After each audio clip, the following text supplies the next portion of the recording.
시청자 여러분 안녕하십니까? 4월 16일 수요일 KBC 뉴스와이드 시작합니다. 파면으로 자연인 신분이 된 윤석열 전 대통령에 대한 내란 우두머리 혐의 형사재판이 이번 주부터 본격적으로 시작됐습니다.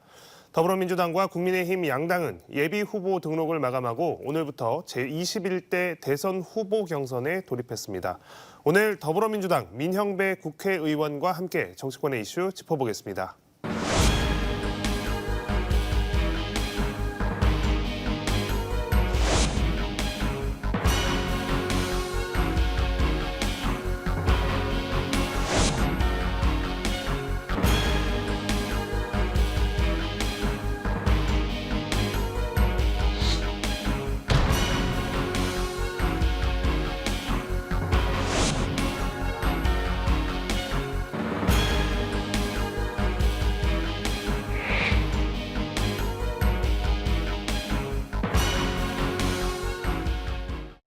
오늘은 여의도 KBC 서울방송센터 연결해 진행하도록 하겠습니다.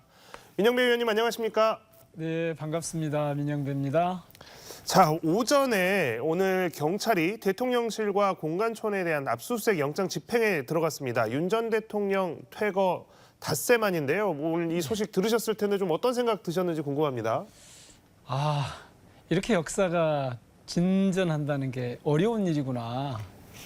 그러니까 정말 턱도 없는 상황을 연출한 그런 전직 대통령에 대한 이 수사가 진행이 제대로 되지 않다가 아마 이게 최상목 전 대행이죠. 여기를 탄핵하는 과정에서 지금 나오는 그 수사일 텐데요. 좀 늦었지만 이번에라도 정말 제대로 좀 해줘야 된다 이런 생각을 하고 있습니다. 예. 네. 자, 오늘 국회 법사위에서는 이 최상목 부총리 탄핵 관련해서 청문회가 열리고 있습니다. 당초에 이 본회의 처리 직전까지 갔다가 법사위 조사로 넘겨졌었죠. 네. 오늘은 이 탄핵 대상자인 최상목 부총리를 비롯한 국무위원과 경제수장, 이른바 F4에 대한 고위공직자들이 대거 증인으로 출석을 했습니다. 자, 탄핵이 필요하느냐 아니냐, 뭐 이 문제를 가지고 지금 여러 가지 이야기들이 나오고 있는데 의원님은 좀 이 탄핵에 대해서 어떤 입장을 갖고 계십니까? 최상목 당시 대행이 워낙 헌정 질서를 어지럽히고 헌법을 위반하고 법률을 위반하는 사례가 많았기 때문에 저는 진즉부터 탄핵을 했어야 된다고 봅니다. 그럼에도 불구하고 이게 좀 시간을 두면서 차분하게 진행하는 이유는 이 지금 내란 종식 과정에서 국정을 운영하는 그 주체로서의 지금 내각들이 제자리를 잡아가도록 하는 게 우선 중요하고 그것이 국가의 미래 때문에 이렇게 되고 있는 것이 그 했던 행위 자체만 놓고 보면 너무나 당연하게 진즉 탄핵을 했어야 되는 거죠. 네. 자, 최상목 부총리도 최상목 부총리지만 사실 이 한덕수 대통령 권한대행에 대한 탄핵 요구가 사실은 더 컸었던 것 아닌가 싶은데요. 이 부분에 대해서도 입장이 같으신가요? 마찬가지입니다. 한덕수 대행 요즘 정말 어처구니 없는, 그러니까 저희가 보기에는 이 내란 공범이구나 하는 걸 그냥 계속 확인시켜 주시던데, 아니 왜 그거 하나만 봐도 알 수 있죠. 지난해 12월에는 내가 대통령 권한대행이기 때문에 가능하면 대통령으로서의 행위를 특히 법 집행과 관련해서 자제하는 게 옳다 이랬었거든요. 권한을 행사하는 걸 자제하는 게 옳다. 그런데 4월 들어서는 뜬금없이 임명을 했어요. 망은혁 재판관은 임명을 하는 게 당연하고 새로 대통령 몫으로 임명하는 것은 전에 이제 황교안 전 대행도 안 했거든요. 그런데 혼자서 그냥 강행을 한 거예요. 근데 이게 되게 지금 정치적인 무슨 의도가 있는 것 아니냐라는 시각에서 보면 저희가 볼 때는 진즉 탄핵을 했어야 되는데 지금 저런 짓을 계속 하고 있어서 사실은 그 정치적인 의도에 휘말리지 않기 위해서 지금 보고 있는 중인 거죠. 네. 자, 이제 윤석열 전 대통령 이야기로 좀 넘어가 보겠습니다. 이 네. 파면 이후에도 일주일이나 관저에 머물렀습니다. 네, 그런데 또 이 기간 동안에 관저에서 뭐 환송 만찬이 있었다, 뭐 이런 정황도 나왔고 지난 금요일에 자택에 도착한 뒤에는 다 이기고 돌아왔다, 뭐 5년을 하나, 3년을 하나, 뭐 이런 이야기들이 나왔다고 해서 또 논란이 되고 있는데요. 이런 이야기 이제 좀 들으셨을 때 좀 어떤 생각이 드셨는지 궁금합니다. 그냥 한마디로 좀 거친데요. 환자구나. 병원에 가야 할 환자구나 그런 생각이 들었습니다. 그러니까 그것도 그냥 환자가 아니고 종합병원에 가야 될 환자다 이런 생각이 들었는데요. 생각해 보십시오. 파면이 결정되면 그 순간 대통령의 권한이 즉각 정지가 되는 거거든요.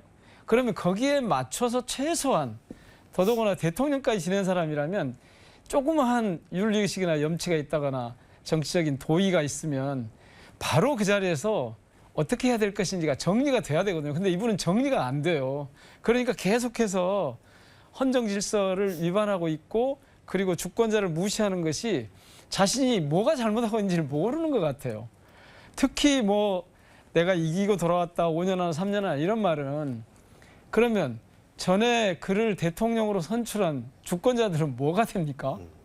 그러니까 이분은 완전히 국민 통합에는 관심이 없고 자신이 지금 어떻게든 생존해 보려고 하는 그러니까 공직을 완전히 사욕으로 점철시킨 아주 역대 한 번도 보지 못한 심지어는 군사독재 정권 시절에도 보지 못한 그런 파렴치한 행위를 계속 보고 있어서 제가 그렇게 말씀을 드리는 겁니다. 공사 구분이 안 돼요. 그러니까 이분이 대통령을 했다는 것 자체가 너무 우리한테는 불편한 불행한 일이죠. 그래서 제가 여전히 지금 이건 환자 상태인 것 같다. 병원 가봐야 되겠다. 그렇게 말씀드리는 겁니다. 네. 윤 전 대통령의 이 탄핵 인용이 된 이후에 파면이 된 이후의 언행을 보면 좀 걱정스러운 것이 이게 사저로 돌아가면서도 나라와 국민을 위한 새로운 길을 찾겠다 이런 이야기들을 좀 했는데요. 이게 사실은 이게 이제 나는 손을 떼겠다가 아니라 계속해서 뭔가를 하겠다라고 이야기를 하고 있는 데다가 이게 지금 조기 대선 국면에서 특히 국민의힘 같은 경우에는 이 윤석열 대통령과의 관계 설정 문제가 지금 굉장히 복잡한 상황인데 이른바 막후 정치라고 하는 뭐 이런 거에 대한 우려, 좀 영향력이 지속될 것이라는 예측 좀 가능하지 않겠습니까? 그렇게들 보는 것 같은데 결론부터 말씀드리면 저는 오히려 그런 과정을 통해서 주권자 시민들이 이 집단을, 이 내란 집단을 아마도 역사 속으로 소멸시키는 그런 과정을 겪지 않을까, 그런 경로를 밟지 않을까 이렇게 생각이 됩니다. 그러니까 새로운 길이라고 했는데 그에게 새로운 길은 없거든요. 이미 길은 닫혀 있고 그러다 보니까 억지를 지금 쓰고 있어서 이를테면 헌재가 그동안 했던 결정을 전면적으로 지금 부정하는 거 아닙니까? 그러면 이거는 반체제 반국가 인사인 거예요. 그러니까 반체제 반국가 세력이 지금 극우하고 결탁해가지고 어떻게든 생명을 유지해 보려고 하는 그런 행위를 하고 있어서 저는 막후 정치라기보다는 막후에서 그 내란의 골짜기 수렁을 빠져나오지 못하도록 발목을 계속 잡아서 지금 이 국민의힘과 이 내란 세력을 역사 속에서 소멸시켜가는 그런 행위를 지금 하고 있는 거 아닌가 싶고요. 특히 여기서 이제 강조를 좀 해야 될 건 국민의힘이 그런 윤석열의 태도에 맞장구 치고 있는 거거든요. 그러니까 이거는 뭐냐면 지금 그 세력조차 지탱을 하지 못하면 선거를 칠 수 없다라고 하는 생각을 하고 있어서 어떻게든 윤석열 지지 세력을 활용해 보려고 하는 정말 시대착오적인 상황, 이 상황과 정말 뒤떨어져 있는, 그래서 저는 이게 결국 소멸에 이르는 병, 소멸에 이르는 길을 죽음에 이르는 병에 걸린 그런 상태가 아닌가 싶어서 정말 정치하는 사람으로서는 우리 정당 정치 상황이 이렇게 돼서 될까 하는 염려 때문에 마음이 안 좋습니다. 네. 자, 윤 전 대통령 형사재판 이야기 해보겠습니다. 이 내란 우두머리 혐의로 지금 형사재판이 본격적으로 시작됐다. 제가 이 방송 처음에 말씀을 드렸습니다만 이게 시작이 되자마자부터 논란이 불거지면서 벌써 많은 우려가 나오고 있습니다. 법원이 이 윤 전 대통령에 대해서 지하주차장으로 비공개 출석하도록 허용한 부분, 또 언론사들의 법정 내 촬영을 불허한 부분, 이런 것들이 이전과 비교했을 때 형평성에 맞지 않다라고 한 지적들이 계속 나오고 있고, 심지어 그리고 게다가 지금 이 재판부 자체가 지난번 구속 취소 결정을 했던 그 재판부와 같은 재판부 지규현 판사이기 때문에 그렇죠. 이런 것에 대해서 비판의 수위가 높아지고 있습니다. 재판이 공정하게 진행될 수 있을까라는 우려가 이 지금 재판 초기부터 나오고 있는데 이런 부분에 대해서는 좀 어떻게 보십니까? 지금 말씀하신 대로 재판은 공정하게 진행될 수가 절대 없을 것 같아요. 사실은 지규현 판사는 제가 볼 때는 저 자리에 앉아서 재판을 계속하면 안 되는 분이죠. 왜냐하면 잘 아시는 것처럼 지난번에 구속기간을 시간으로 산정을 해서 윤석열을 석방한 분 아니에요? 이분이 지금 이런 사례가 형사소송법 생긴 게 지금 71년 됐다는데요. 정말 처음이랍니다. 그러니까 만약 이분이 최악의 시나리오를 이렇게 보는 분들도 있더라고요. 대선 전에 윤석열 내란죄 무죄를 선고해버리고 심우정총장이 그냥 항소를 포기해버린다. 지난번에 즉시항고 안 한 것처럼. 이렇게 되면 이 내란죄를 덮고 넘어가는 거 아닙니까? 그래서 저는 이 직위원 재판부는 스스로 사퇴해야 맞다고 보고요. 안 되면 저는 국회에서 탄핵이라도 해야 된다고 봅니다. 왜냐하면 현저하게 법원 스스로 사법정의를 훼손한 그런 경우거든요. 우리 현장사에서 일찍이 보지 못한 이 사법의 이를테면 만행 같은 건데 이걸 이 재판부를 그대로 두고 그 재판부에서 이 내란죄 재판을 하게 한다? 그러니까 지금 말씀하신 대로 지하주차장으로 살짝 빼돌리고 또 언론에 공개조차 안 해서 어디서 뭐 하는지 모르게 일찍이 없었던 어떤 전직 대통령들도 그런 적이 없었거든요. 그래서 저는 이 만약에 이런 식으로 진행을 하는 걸 보면 신뢰할 수 없을 뿐만 아니라 최악의 상황도 우리가 염두에 둬야 하고 그렇게 하려면 이 재판부를 탄핵해야 된다. 그런 생각이 듭니다. 네. 자, 조기 대선 이야기로 넘어가 보겠습니다. 윤 전 대통령 파면과 함께 6월 3일 제21대 대통령 선거일이 확정됐습니다. 지금 계산을 해보면 앞으로 50일도 채 남지 않은 상황인데요. 더불어민주당과 국민의힘은 오늘부터 후보 경선에 들어갔습니다. 자, 먼저 더불어민주당의 경선 일정이 좀 정리가 된 것 같은데요. 지금 경선이 좀 어떻게 진행이 될 예정인가요? 예, 월요일이죠. 지난 그제 월요일에 경선 룰은 확정을 했고요. 그다음에 15일 어제죠. 어제 화요일에 권역별 지역 순회 일정도 확인을 했습니다. 확정을 했습니다. 그래서 오늘부터 시작해서 충청권에서부터 가고요.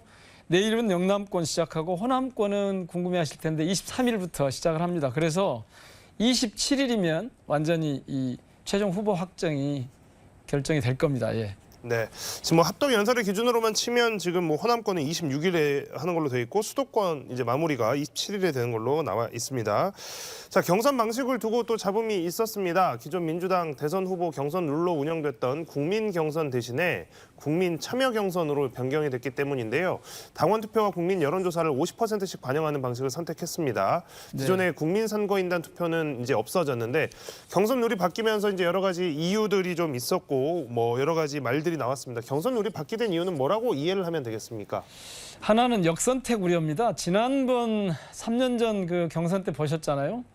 마지막 그 슈퍼위크의 마지막 세 번째 주에 서울 이 수도권 결과가 발표됐을 때 좀 엉뚱한 결과가 나왔거든요. 예상하지 못했던 결과가 나왔는데 그게 이제 역선택의 결과가 아닌가 싶고 또 하나는 이 당원 주권 시대라고 하지 않습니까? 그래서 당원들의 권리를 강화하는 그런 게 배경인데요.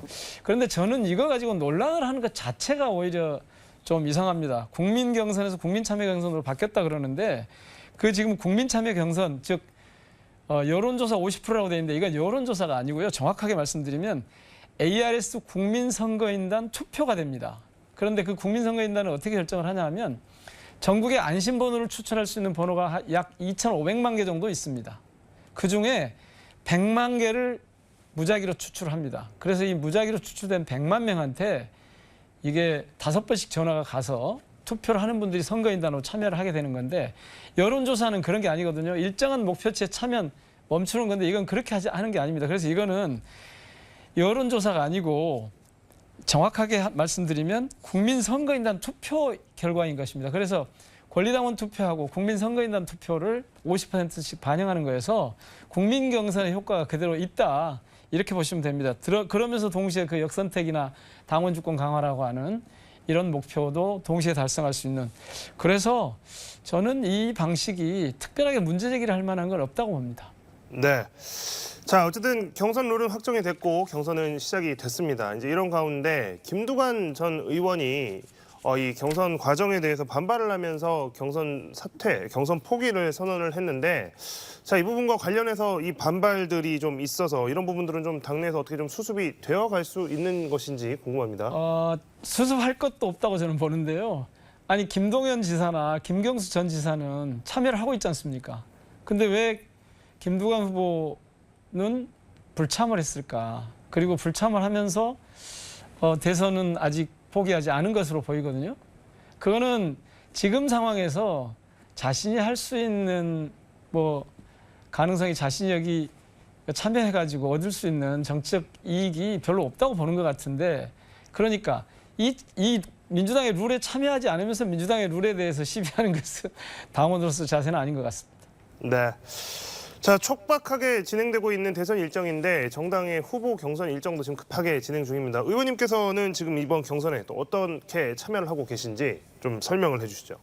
예, 두 가지인데요. 하나는 지금 이번 경선에서 저는 이재명 후보 경선 캠프에 일을 합니다. 하나는 원내 그 저희가 공정사회 포럼이라고 옛날 철험회죠. 거기 제가 그 대표를 맡고 있어서 그 지지하는 그런 그룹이 있고요. 그다음에 또 하나는 광주 지역에 책임 의원이라고 그래가지고 이 경선을 이렇게 총괄적으로 맡아서 하는 건데, 어제 저희 그 이재명 후보를 지지하는 분들하고 좀 만나서 정치권 인사들하고 만나서 의견을 좀 나눴습니다. 근데 보니까 대부분 분들이 이재명 광주의 정치인들 대부분은 이재명 지지가 압도적으로 많더라고요. 그래서 저는 이제 이 과정에서 광주와 호남, 광주 전남의 시민들이 뭘 요구하는 건지, 그리고 이것이 경선 과정을 통해서 어떻게 관철되도록 할 것인지,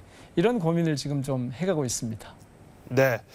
자, 대통령 선거가 사실은 지역 입장에서도 굉장히 중요한 것이 이 대선 공약에 따라서 지역의 발전상이 담기기도 하고 또 좌절되기도 하기 때문에 지역에서도 굉장히 많은 관심을 갖고 이번 대선 과정을 지켜볼 수밖에 없는데요. 특히 네. 대통령 탄핵 정국이 길어지면서 사실상 국정이 마비됐고 특히 모든 지자체 현안 사업들도 지금 멈춰버린 상태입니다. 지금 이제 지역구 의원 또 지역에서는 유일한 다선 의원이시니까 아무래도 이 부분에 대해서 관심을 좀 많이 가지실 텐데, 네. 이 광주 지역의 현안들 좀 대선 공약에 담길 수 있도록 이런저런 좀 고민들 좀 많이 하고 계실 것 같습니다. 어떠십니까? 예, 저희가 지금 한 3차례 정도 회의를 했어요. 그러니까 그 국회의원들끼리 회의를 한 게 있고, 그건 이제 당 차원에서 이루어진 거죠. 경선 캠프 차원은 아니고 당 차원에서 이루어진 거고, 그다음에 또 시와 구에서 대선 공약을 마련을 했는데요. 뭐 이걸 일일이 말씀드릴 수 없습니다만은 광주에서는 지금 광주시에서는 주로 7개 과제에 초광역 3가지 해가지고 10개 과제에 한 81조 정도 되는 그 안을 내놨고, 특히 뭐 AI하고 모빌리티, 그다음에 에너지, 문화 이런 쪽에 주로 집중이 돼 있습니다. 그런데 이 내용들을 이렇게 쭉 보니까 아직 이제 당의 대선 공약으로 된 건 아니어서요. 내용들을 쭉 보니까 좀 염려가 있어요.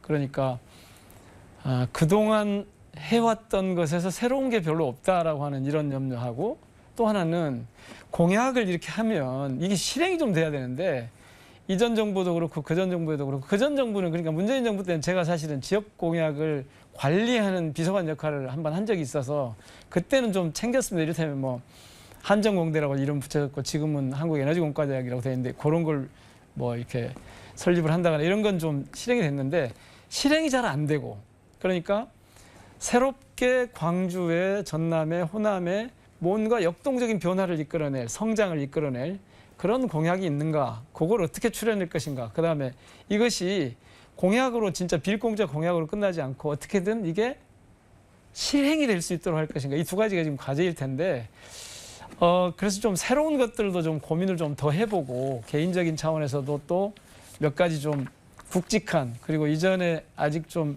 보지 못했던 그런 것들을 좀 준비해서 이제 후보가 결정되고 나면 저희 의원들이 다 힘을 모으고 시에서도 의견을 들은 다음에 이걸 관철될 수 있도록.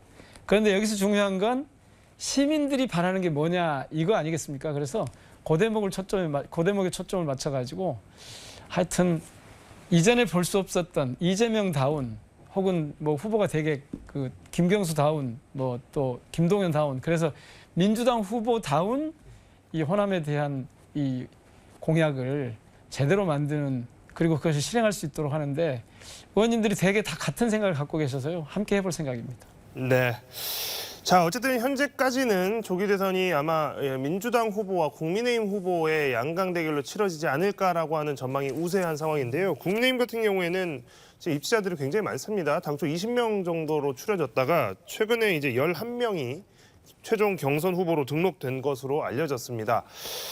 유력 주자였던 오세훈 서울시장이 불출마를 선언을 했고 또 유승민 전 의원도 경선에 불참을 선언을 해서 뭐 중도를 그나마 노릴 수 있는 인물들이 사라져버린 것 아니냐라는 분석도 나오고 있고 민주당에서는 지금 이제 이런 상황들, 국민의힘의 경선 상황들, 지금 나오겠다고 하는 후보들 이런 것들을 좀 보셨을 때 좀 어떻게 평가를 하고 계신지 궁금합니다.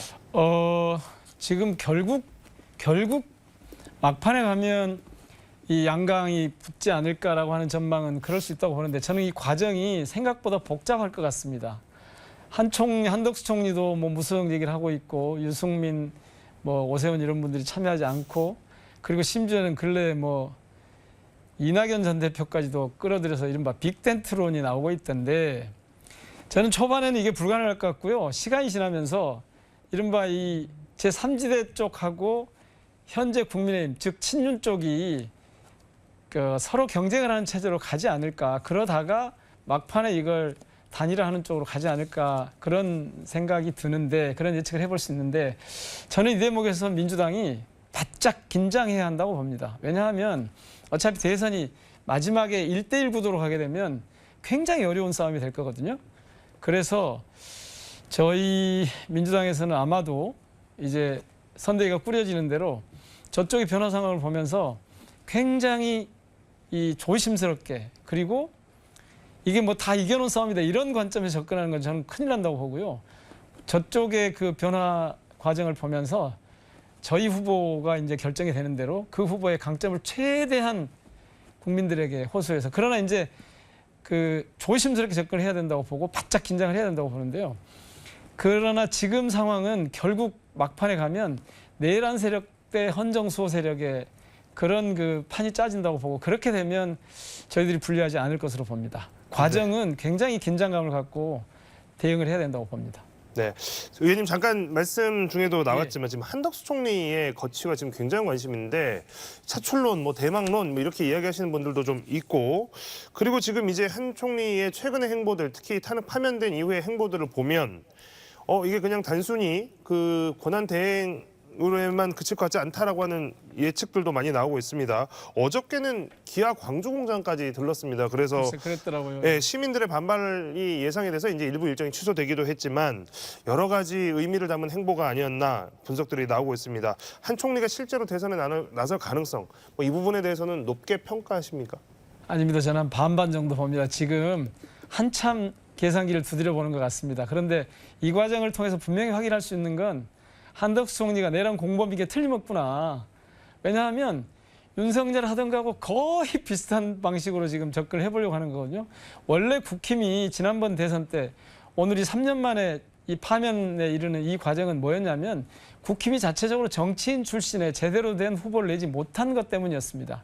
그러니까 이 30년 동안 검사만 하던 사람을 데려다가 뜬금없이 후보로 영입을 했지 않습니까? 아마 그때 보던 그런 것을 다시 좀 재현해 보려고 하는 거 아닌가 싶긴 한데 저는 지금은 두드려보고 있는 중인 것 같고요. 설령 뭐 무소속으로 나와서 나중에 단일화 한다고 해도 그렇게 파괴력이 클 것 같지는 않습니다. 다만 한덕수 고향이 호남이지 않습니까? 그래서 그런 지점을 활용해서 뭔가 그 시너지를 자기들끼리 시너지를 만들어 보려고 하지 않을까 싶은데 호남 시민들에 대한 모욕이죠. 내란 세력을 대신해서 어떻게 전북 출신인 한덕수 총리가 대선에 나온다는 게 저는 망상인 것 같습니다. 네. 자, 마지막으로 이것도 좀 궁금한 사항이어서 여쭤봐야 될 것 같습니다. 지금 이제 대통령 파면 이후 두 번째 치러지는 역사상 조기 대선입니다. 지난 문재인 정권 때는 인수위가 없이 임기를 즉시 시작을 했는데 의원님이 이제 이것과 관련해서 새롭게 법안을 발의하셨습니다. 이 법안을 좀 소개를 해주셨으면 좋겠습니다. 대통령직 인수에 관한 법률이라고 하는 게 있는데요. 거기에 지금처럼 갑작스럽게 대선을 치르게 되는 경우, 그러니까 정상적이지 않은 그런 경우에 인수위가 없습니다. 그래서 이제 지난번에도 국정기획자문회의라고 하는 거를 만들었거든요. 인수위 역할을 하도록 하는 건데 그래서 이 법으로 대통령이 국정인수를 원만하게 할 수 있도록 임기 개시 이후에 60일 이내 범위에서 국정인수위를 설치할 수 있도록 하는 그런 법안을 하나 내놨습니다. 사실은 한나라의 대통령의 취임 그리고 이 준비라고 하는 게 60일 갖고 되겠습니까? 그런데 60일 동안 선거 치르고 바로 취임을 하게 되면 굉장히 어렵습니다. 선거 치러서 이기는 과정도 어렵지만 그 다음에 곧바로 이게 임기를 시작해야 되니까 아무 준비 없이 시작하는 거 아닙니까? 그래서 이걸 법적으로 좀 뒷받침할 수 있도록 이 대통령직 인수에 관한 법률 일부 개정 법률안을 제가 지금 제출해놓고 있는 상태입니다. 네. 자, 오늘 더불어민주당 민영배 국회의원과 이야기 나눠봤습니다. 이야기는 오늘 여기까지 듣도록 하겠습니다. 의원님 오늘 나와주셔서 고맙습니다. 고맙습니다.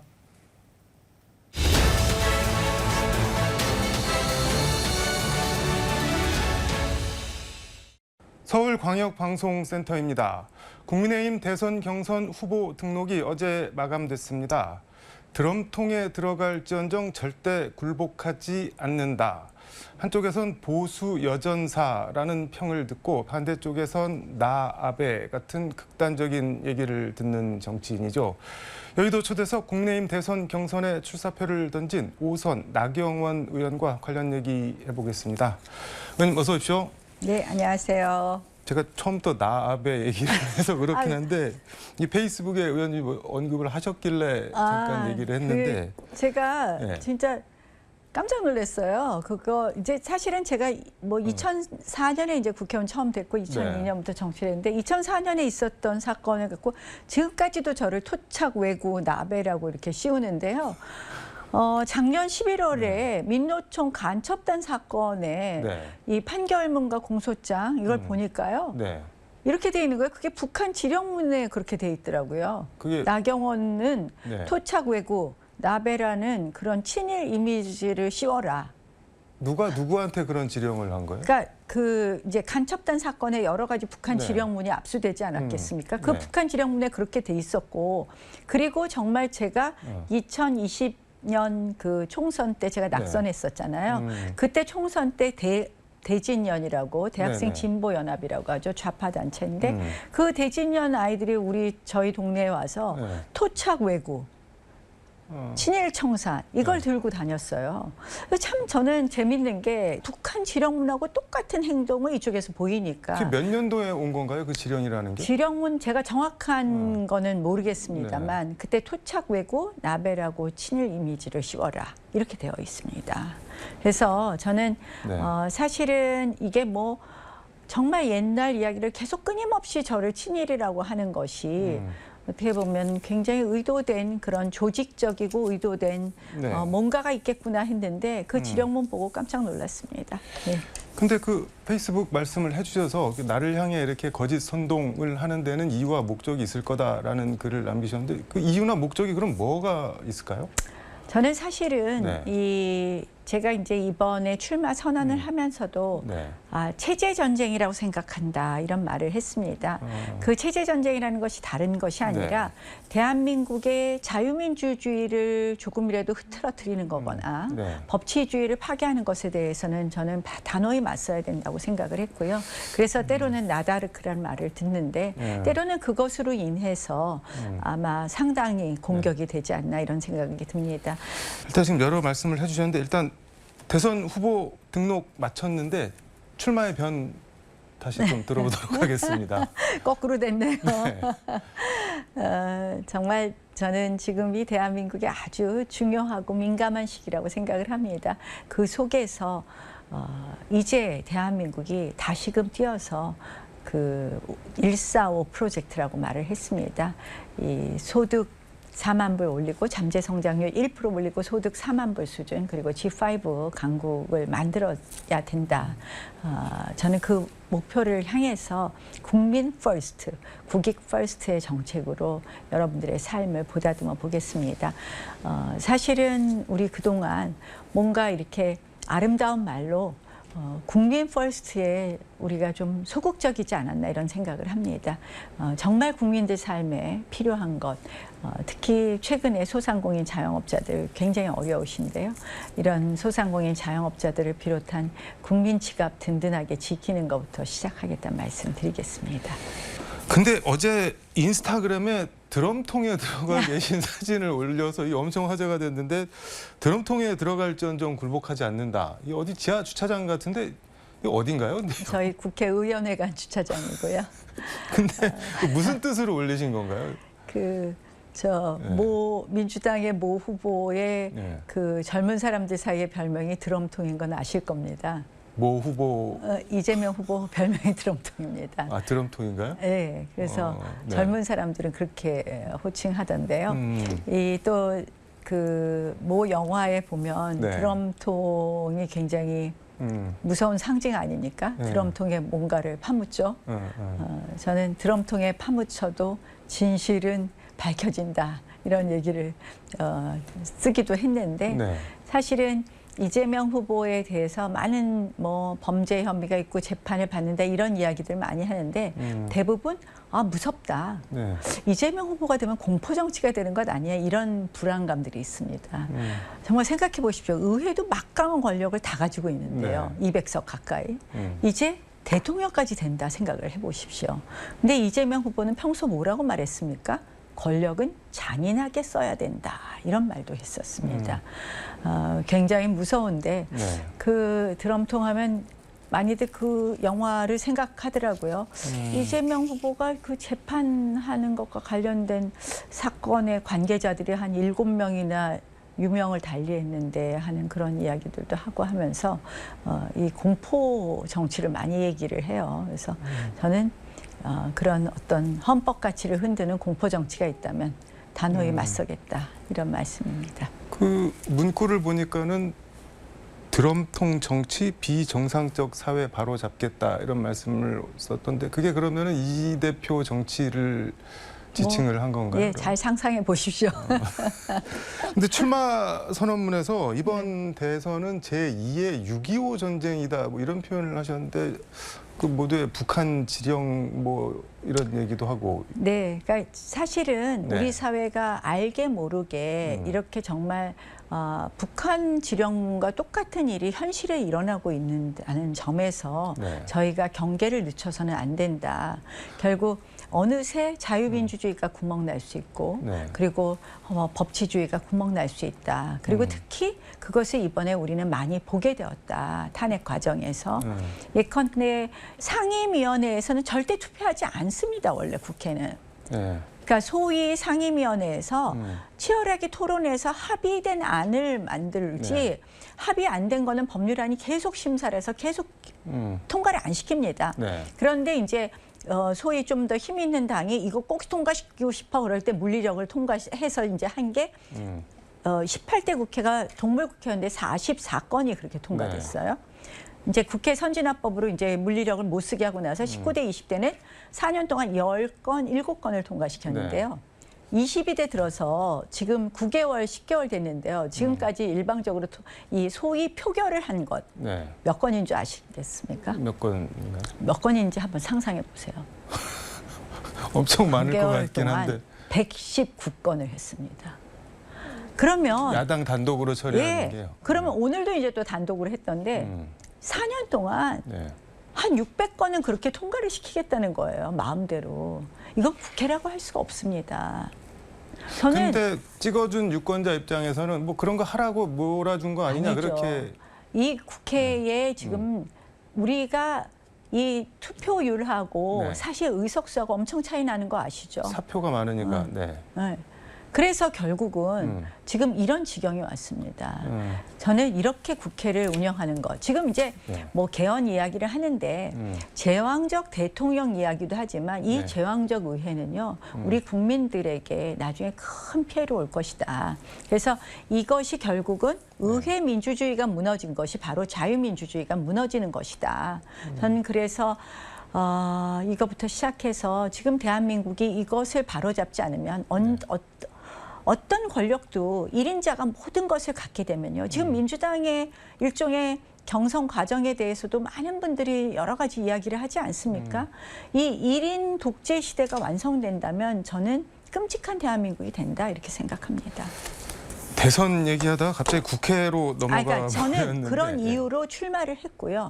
민주주의가 무너지는 것, 그다음에 법치주의가 무너지는 걸 목도하고 그냥 있을 수 없다 해서 출마를 했고, 특히 그럼 왜 나경원이냐 따졌을 네. 때 그래도 국회를 잘 아는 제가 이런 부분을 잘 또 이제 대통령이 되면 야당하고 협조할 건 협조하고 네. 또 야당이 하지 말아야 될 부분에 대해서는 단호하게 우리 대한민국의 헌법 가치를 위해서 대한민국의 정말 국민을 위해서는 막아내고 그렇게 해야 되지 않을까 이렇게 생각합니다. 근데 이거는 꼭 뭐 의원님을 지칭해서 하는 건 아닌데 국민의힘 대선 나오신 분들을 보면은 내가 무엇이다, 내가 무엇을 하겠다 보다는 이재명은 안 된다, 이재명이 안 되게 하는데 내가 제일 적임자다 그런 게 좀 있는 것 같습니다. 그럼 어떻게 봐야 될까요? 뭐 사실은 비전을 놓고 이야기를 해야죠. 오늘도 이제 조금 전에 AI 이 비상에 네. 대해서 제가 얘기를 했는데요. 네. 저는 사실은 뭐 이 제가 그리는 대한민국은 네. 이 우리가 사는 대한민국보다는 더 다음 세대에게 좋은 대한민국을 만들어줘야 되는 거 아닙니까? 네. 그것이 대한민국 정치를 하는 사람들의 본령이라고 생각을 하고 그 청년들을 위한 정치를 하다 보면 네. 우리 대한민국의 지속 가능한 성장을 이야기하게 되고 그렇게 되면 정말 많은 어떤 비전을 가질 수 있다. 네. 그래서 이제 뭐 안보적으로 경제적으로 여러 가지 비전을 내놓고 공약을 내놓고 네. 있는데요. 핵심은 그 모든 것을 통과라는 것은 다음 세대를 위해서 더 좋은 대한민국을 만들어주겠다는 겁니다. 그리고 그 네. 방법은 국민 퍼스트, 국익 퍼스트다. 제가 요새 근데 이제 아까 말씀을 듣다 네. 보니까 비전, 미래 세대, 청년 이런 말씀을 하시면서 이번 대선을 제2의 6.25 체제전쟁 이렇게 규정을 하는 거는 너무 과거로 휙 돌아가는 거 아닌가요? 그게 아니라 네. 제가 아까 그 자유민주주의라는 헌법가치, 시장경제 법치를 지켜야지만 그것이 흔들리면 대한민국의 미래가 없다는 겁니다. 그래서 제가 제2의 건국전쟁, 제2의 6.25 이런 얘기를 했고요. 네. 제가 아까 설명드린 것처럼 이러한 이념, 체제가 바로 답이다라고 말씀드렸잖아요. 지금 중국과 미국이 패권 전쟁을 네. 하고 있는데 우리가 뜨뜻미지근하게 하고 있으면요. 더 안 주는 거예요. 우리는 어쨌든 중국 편에 갈 수는 없잖아요. 우리는 사실은 미국하고 네. 같은 축을 가야 되는 겁니다. 그러면 신뢰를 주지 못하는 지도자가 우리 대통령이 된다. 우리 경제에 벌써 딱 먹구름이 끼는 거죠. 대한민국을 신뢰할 수 있느냐 없느냐. 이 부분이 굉장히 중요하다. 그건 지도자가 어떤 사람이 되느냐, 결국 자유민주주의에 대한 신념을 확보하냐. 제가 이 북한 지령문 이야기해서 또 죄송한데, 네. 전 그 사건 보고 진짜 깜짝 놀랐어요. 지령문하고 지금 현실에 있는 게 너무 똑같이 이루어지는 걸 봐서. 아니 근데 사람들이 이 저 북한식 표현으로 하면 남조선의 이 젊은 사람들이 북한 지령 받아서 뭐 아니죠. 그렇게 북한 사람들이 다 하는 게 아니라 네. 그것을 받은 소위 간첩들이 움직여서 그것을 전파하고 그런 것이 일어나게 하는 거죠. 왜냐하면 거기서 나온 구호랑 또 똑같은 구호를 써요. 민노총하고 민주당이 그다음에 네. 들고 나온 게 뭐 거기서 저 대통령은 반드시 끌어내려야 되니까 퇴진이 추모다. 이런 걸 써라. 뭐 이태원 참사 사건 네. 났을 때. 그러면 똑같아요, 구호가. 근데 거기 보면 또 이런 지령이 있었어요. 이제 정의당은 끝났다. 그러니까 정의당에서 당원들 빼서 진보당을 키워라. 이런 지령문의 내용이 있습니다. 그런데 어떻게 됐습니까? 이번에 국회에 정의당 하나도 못 들어왔고요. 네. 이재명 대표는 진보당과 연합 공천을 합니다. 비례대표를. 그래서 진보당에게 3석을 주었고 네. 연합 공천, 비례대표 공천. 그래서 그중에 2명이 당선되었고 울산에서 민주당이 무공천하고 진보당 후보가 1명 당선되게 되었습니다. 그래서 저는 그런 걸 보면 야, 왜 이게 북한 지령문하고 똑같이 현실에서 일어나지? 너무 음모론 아닌가요? 아니, 그게 아니라 네. 현실을 보고 계시잖아요. 어. 그러니까 현실이 그렇게 됐다는 겁니다. 퇴진이 추모다라는 구호를 왜 현실에서 바로 그 얘기가 나오니까 민노총과 민주당이 똑같은 구호를 들고 나오냐. 그래서 그러니까- 저는 사실은 예. 우리 사회에 우리는 다 그런 일이 있겠어. 지금 말씀하신 대로 간첩이 그런다고 우리 젊은이들을 그렇게 하겠어 그러니까요. 했는데 결국은 누군가 그렇게 하면 모르고 하는 거죠.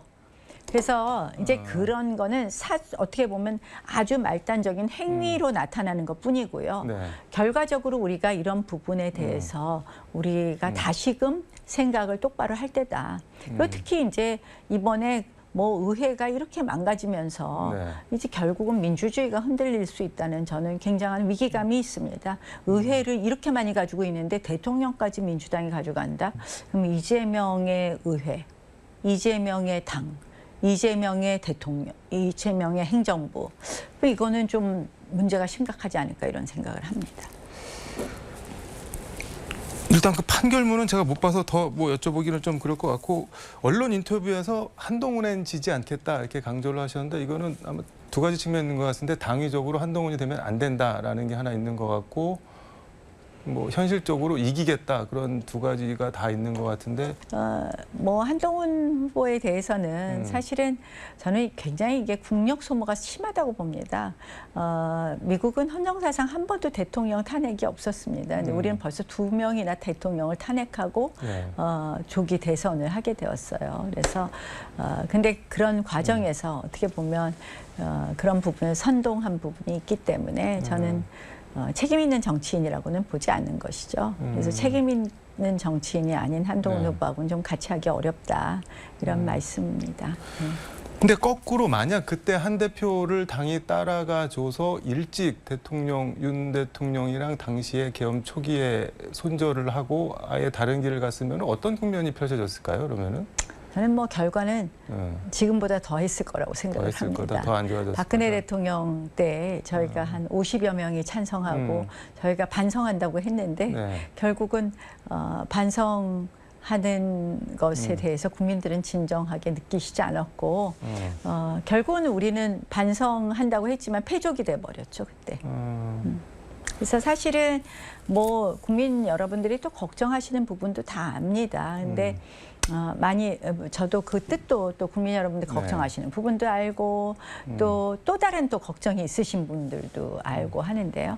지금 가장 중요한 것은 우리 대한민국이 어디로 가야 되느냐. 뭐 투표권 문제도 그렇죠. 지금 외국인들한테 우리 투표권 다 주는데요. 3년 지나면 지방선거 투표권 줘요. 중국인들이 투표권 가지고 있는 경우가 제일 많은데 중국은 우리 투표권 안 주잖아요. 보험도 마찬가지입니다. 저는 이렇게 지금 대한민국 빗장을 확 열어줬는데 그럼 국민 삶은 좋아지냐. 외국인 근로자 천국의 나라가 대한민국이에요. 아시나요? 우리는 아이로 협약 111호에 가입이 돼 있습니다. 네. 일본은 가입하지 않았습니다. 또한 일본은 최저임금도 차등 적용을 할 수 있게 되어 있습니다. 네. 우리가 ILO 협약에 가입이 돼서 사실상 우리 외국인 근로자들이 대한민국이 제일 임금을 많이 받기 때문에 전부 다 대한민국 오고 싶어 합니다. 그런데 우리 사회의 일정 영역은 외국인 근로자가 담당할 수밖에 없는데 이 임금이 높다 보니까 예컨대 외식비 싸질 수가 없습니다. 중소기업들 다 지방의 중소도시의 중소기업의 근로자들 외국인 근로자입니다. 생산성이 떨어집니다. 왜냐면 시간이 거의 다 돼가서. 죄송합니다. 저는 그래서 지금 드리고 싶은 말씀은 이제는 정책의 기조를 확 바꿔야 된다. 전 그래서 제 메인 슬로건 중에 하나가 ILO 협약 111호 탈퇴해서 외국인 근로자 차등임금 주면 99만 원 가사보육 도우미와 99만 원 간병인 시대를 열어드리겠다는 겁니다.